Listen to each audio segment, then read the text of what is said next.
two, one. Assalamualaikum warahmatullahi wabarakatuh. Waalaikumsalam warahmatullahi wabarakatuh. Kami dari kelompok 1 akan menyampaikan hasil diskusi kami pada mata kuliah pemahaman peserta didik dan pengajarannya mengenai teori behavioristik dan perkembangan fisik peserta didik. Saya Sinta Rahmawati sebagai moderator, kemudian ada rekan saya Teh Hajah Raffi Iman, selanjutnya ada Teh Susi Setiawati, lalu ada Teh Tanti Amalia Nurjana, dan Teh Umi Kulsum Sumiati. Baik, kita mulai saja. Apa itu teori belajar? Nah, teori belajar itu merupakan sekumpulan konsep-konsep dan prinsip-prinsip belajar yang bersifatnya itu teoritis dan telah teruji kebenarannya melalui eksperimen yang dilakukan oleh para ahli. Kemudian, dengan seorang guru belajar teori behavioristik ini, maka dia akan terbantu dalam pengaplikasian konsep-konsep yang berperan penting dalam pembelajaran siswa.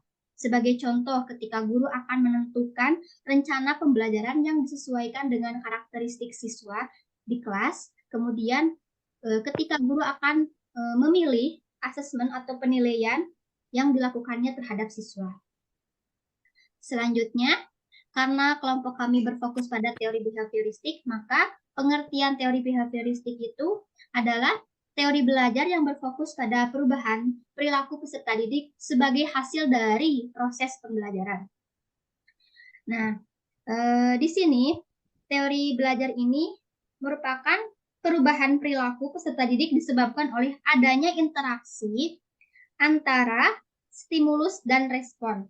Nah, stimulus ini berdasarkan sudut pandang teori behavioristik itu dijelaskan bahwa lingkungan belajar peserta didik itu sangat berpengaruh, baik itu dari internal maupun eksternal. Selanjutnya, respon di sini adalah reaksi fisik yang terjadi dari peserta didik terhadap stimulus yang diberikan.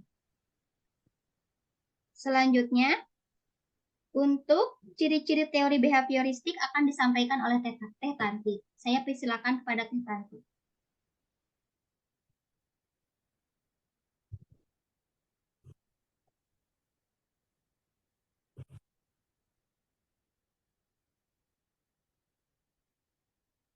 Diulang Teh Tanti, mohon maaf itu ke mute.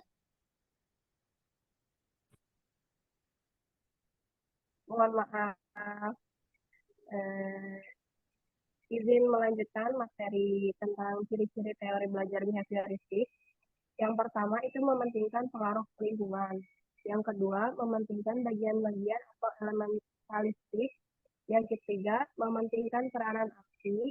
Yang keempat, mengutamakan mekanisme terbentuknya hasil belajar melalui prosedur stimulus respon. Yang kelima, mementingkan peranan kemampuan yang sudah terbentuk sebelumnya. Yang keenam, mementingkan pembentukan kebiasaan melalui latihan dan pergaulan. Yang ketujuh, memunculkan perilaku yang diinginkan sebagai hasil dari proses belajar. Next.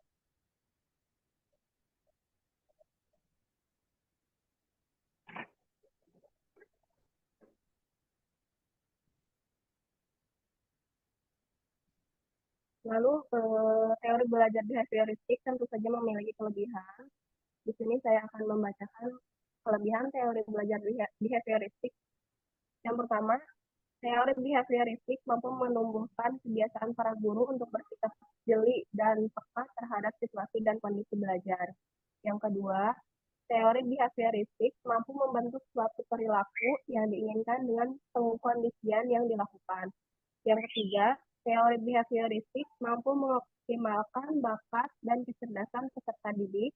Yang keempat, teori behavioristik mampu menghasilkan suatu perilaku yang bersifat konsisten terhadap bidang tertentu. Yang kelima, teori behavioristik mampu mengganti stimulus yang satu dengan stimulus yang lainnya, dan seterusnya sampai respon yang diinginkan muncul. Yang keenam, teori behavioristik mampu membantu guru mengembangkan keterampilan belajar. Yang ketujuh, Teori behavioristik juga dapat diterapkan untuk anak yang masih membutuhkan dominasi peran orang dewasa. Sekian, Teh Cinta. Baik, saya akan melanjutkan. Saya akan melanjutkan yang disampaikan oleh Teh Tanti, yaitu tentang kekurangan teori belajar behavioristik, yaitu yang pertama adalah satu, teori belajar behavioristik cenderung membatasi kreativitas, produktivitas, dan imajinasi peserta didik, sehingga peserta didik tidak bisa dengan bebas mengungkapkan kekreativitasan peserta didik. Yang kedua yaitu adalah teori behavioristik bersifat teacher center atau disebut pula dengan berpihak pada guru atau berpusat pada guru. Peserta didik bersifat pasif karena hanya mengikuti instruksi-instruksi yang diberikan oleh guru. Yang ketiga yaitu teori belajar behavioristik membuat pelajaran menjadi cenderung monoton karena proses pembelajaran yang berfokus pada pengulangan-pengulangan untuk membentuk kebiasaan belajar. Kemudian kekurangan yang keempat yaitu adalah teori belajar behavioristik masih menggunakan hukuman dan penghargaan untuk membentuk perilaku peserta didik. Hal ini tentu saja dapat berdampak negatif pada perubahan perilaku peserta didik. Salah satu contohnya adalah memberi hukuman peserta didik yang melanggar aturan. Nah, ketika kita salah memberikan hukuman pada peserta didik, hal negatif kadang peserta didik merasa trauma atau merasa kapok gitu ya belajar karena nggak mau kemarin juga dihukum oleh bu guru, atau kita memberikan hadiah kepada anak untuk memberikan semangat. Jadi ketika kita memberikan pertanyaan atau soal kepada siswa, kita tidak memberikan hadiah, kemudian siswa tidak ingin menjawab karena nggak mau jawab karena bu guru juga tidak menyiapkan hadiahnya seperti itu. Jadi alangkah lebih baiknya menerapkan teori belajar itu memberi pemahaman kepada siswa kenapa siswa itu harus belajar, karena belajar itu adalah kebutuhan pokok yang harus dilakukan oleh setiap manusia agar memiliki pengetahuan yang cukup untuk perkembangan hidupnya. Terus kemudian yang kekurangan yang kelima dari teori belajar behavioristik itu adalah tidak mengakomodir kondisi belajar yang kompleks karena hanya beracuan pada stimulus dan respon saja. Jadi hanya berpusat pada guru memerintahkan siswa mengikuti aturan. Guru memberikan soal, siswa menjawab seperti itu. Jadi pembelajaran yang berjalan secara monoton. Kemudian untuk selanjutnya akan dilanjutkan oleh teman saya. Silakan. Baik, selanjutnya untuk Teh Susi dipersilahkan.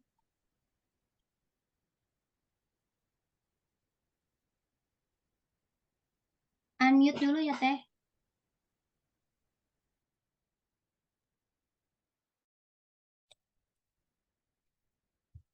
Izin menambahkan, izin melanjutkan yang berikutnya, yaitu contoh penerapan teori belajar behavioristik di kelas.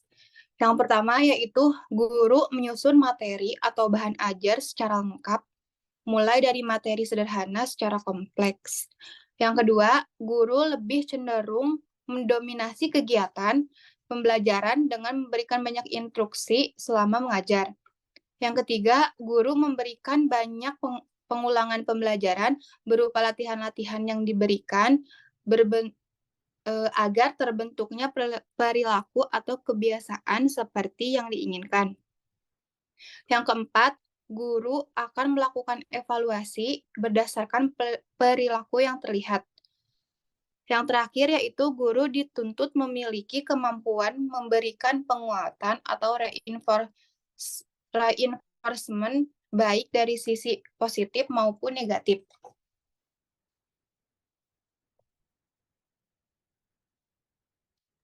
Yang Selanjutnya, selanjutnya yaitu teori perkembangan. Apa itu teori perkembangan? Teori perkembangan merupakan sebuah teori yang berfokus pada berbagai perubahan serta perkembangan yang dialami manusia, baik dalam struktur jasmani ataupun biologisnya, perilaku serta fungsi mental pada beragam tahap kehidupannya, yang terjadi dari konsepsi hingga menjelang kematiannya. Yang selanjutnya, akan disampaikan oleh Teh Umi ya. Terima kasih Teh Susi. ya makasih Teh. Terima kasih untuk waktu dan kesempatannya. Izin melanjutkan materi perkembangan teori perkembangan. Di sini kelompok kita berfokus pada perkembangan fisik ya. Perkembangan fisik masa sebelum lahir merupakan pertumbuhan dan perkembangan individu yang sangat kompleks karena pada masa ini adalah awal terbentuknya organ-organ tubuh dan tersusunnya jaringan saraf manusia. Pertumbuhan fisik individu berlangsung sampai masa dewasa yang secara langsung maupun tidak langsung mempengaruhi perilaku individu. Adapun teori perkembangan fisik manusia diantaranya yaitu teori evolusi. Teori evolusi menyatakan bahwa manusia berevolusi dari nenek moyang primata. Manusia mengalami perubahan fisik sepanjang waktu untuk beradaptasi dengan lingkungan dan bertahan hidup. Manusia memiliki struktur fisik yang unik seperti kemampuan berjalan tegak, penggunaan tangan, dan otak yang berkembang. Nah, yang kedua yaitu teori biologi. Teori biologi menekankan peranan faktor genetik dalam menentukan perkembangan fisik manusia. Faktor genetik dapat mempengaruhi tinggi badan, bentuk tubuh, dan kemampuan fisik lainnya. Faktor genetik berperan penting dalam menentukan karakteristik fisik individu, meskipun lingkungan juga mempengaruhinya. Yang ketiga, teori perkembangan motorik. Teori perkembangan motorik berfokus pada kemampuan motorik manusia seperti merangkak, berjalan, berlari. Teori ini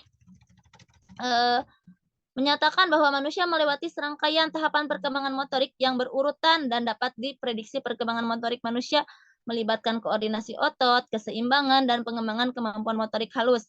Yang keempat, teori perkembangan pubertas. Nah, pada teori ini berfokus pada perubahan fisik yang terjadi saat masa remaja, seperti pada perempuan, pertumbuhan payudara, menstruasi, dan pada laki-laki yaitu suara yang berubah pada laki-laki. Teori ini menekankan peranan hormon dalam mempengaruhi perkembangan fisik selama masa pubertas. Masa pubertas merupakan periode kritis dalam perkembangan fisik manusia. Yang terakhir, teori perkembangan lanjut usia. Teori perkembangan lanjut usia menyoroti perubahan fisik yang terjadi saat proses penuaan. Teori ini menyatakan bahwa tubuh manusia mengalami penurunan fungsi organ, kepadatan tulang, kekuatan otot, dan penurunan sistem sensorik seiring bertambahnya usia. Penuaan merupakan bagian alami dari siklus kehidupan manusia. Itulah tadi beberapa teori perkembangan fisik manusia. Penting untuk dicatat bahwa teori-teori ini saling terkait dan saling mempengaruhi. Perkembangan fisik manusia adalah hasil dari interaksi yang kompleks antara faktor genetik, lingkungan, nutrisi, dan faktor-faktor lainnya.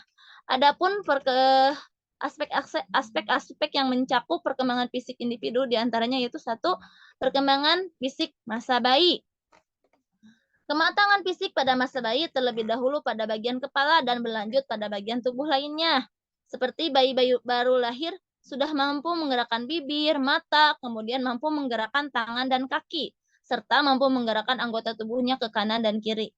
Masa bayi mempunyai gerakan spontan atau refleks yang mendominasi gerakan yang terus-menerus berkembang. Gerakan ini bersifat otomatis dan tidak terkoordinir sebagai reaksi atas stimulus dari lingkungan. Yang kedua, perkembangan fisik masa kanak-kanak. Perkembangan fisik masa kanak-kanak merupakan kelanjutan dari perkembangan awal anak-anak. Perkembangan ini berlangsung pada usia 6 tahun saat individu mulai masuk ke sekolah dan perubahan terhadap pola kehidupannya dalam sikap nilai dan perilaku. Pada masa ini, pertumbuhan dan perkembangannya lambat dan relatif sama seperti menjelang masa pubertas. Pada masa ini, individu sudah mulai tertarik dengan lingkungan sekolah. Mereka dapat memperhatikan gerakan-gerakan secara cermat, rumit, dan kompleks. sehingga individu juga dapat melibatkan diri dalam aktivitas permainan olahraga yang bersifat universal, serta dapat mengembangkan pola permainan dan mentaati peraturan-peraturan yang ada. Yang ketiga yaitu perkembangan fisik masa remaja. Nah, pada masa ini, perubahan fisik tampak berkembang dengan pesat. Hal ini karena perubahan fisik merupakan gejala primer yang membuat organisme secara matang mampu bereproduksi. Gejala primer ditandai oleh perubahan postur tubuh serta percepatan pertumbuhan tinggi badan yang diiringi dengan berat badan. Selain itu, terjadi kematangan seksual yang ditandai oleh perubahan seks primer, yaitu dimulainya perubahan pada organ reproduksi pada laki-laki yang ditandai oleh mimpi basah yang terjadi pada laki-laki. Terus pada perempuan juga terjadi menstruasi. Nah, perubahan seks sekunder ini ditandai oleh perubahan suara, munculnya bulu-bulu halus pada area kemaluan maupun pada wajah individu laki-laki, dada yang semakin bidang pada laki-laki, serta pembesaran pada area payudara, pinggul, dan bahu pada perempuan. Yang terakhir yaitu perkembangan fisik masa dewasa. Penampilan fisik pada masa dewasa sudah semakin matang sehingga siap untuk melakukan tugas-tugas seperti orang dewasa lainnya, misalnya bekerja, menikah, dan memiliki anak. Mungkin itu materi yang bisa saya sampaikan. Selanjutnya saya kembalikan lagi kepada Ibu moderator.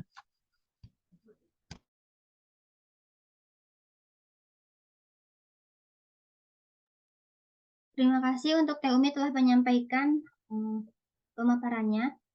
Mungkin dari hasil presentasi kami, dari teman-teman saya dapat disimpulkan bahwa teori behavioristik itu berfokus pada perubahan perilaku peserta didik. Sebagai hasil proses pembelajaran menurut teori ini, perubahan perilaku peserta didik itu disebabkan oleh adanya interaksi antara stimulus dan respon. Nah, ada kelebihan untuk menumbuhkan kebiasaan guru untuk lebih jeli terhadap situasi belajar peserta didik. Namun karena terlalu berfokus kepada guru, itu menjadi kelemahan juga. Jadi pembelajarannya bersifat teacher-centered learning ya, yang tadi disampaikan oleh Teh Harap. Kemudian untuk teori perkembangan fisik peserta didik itu sangat mempengaruhi menurut teori behavioristik ini. Nah, teori perkembangan fisik manusia itu kan ada teori evolusi, biologi, perkembangan motorik, teori perkembangan pubertas, dan perkembangan lanjut usia. Nah, semua teori perkembangan manusia itu sangat berpengaruh pada pembelajaran siswa. Mungkin ada teman-teman yang akan menambahkan, dipersilahkan.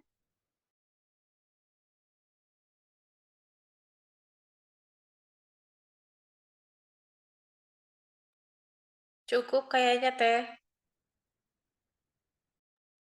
Baik, kalau cukup mungkin sekian presentasi dari kelompok kami. Mohon maaf apabila terdapat banyak kekurangan.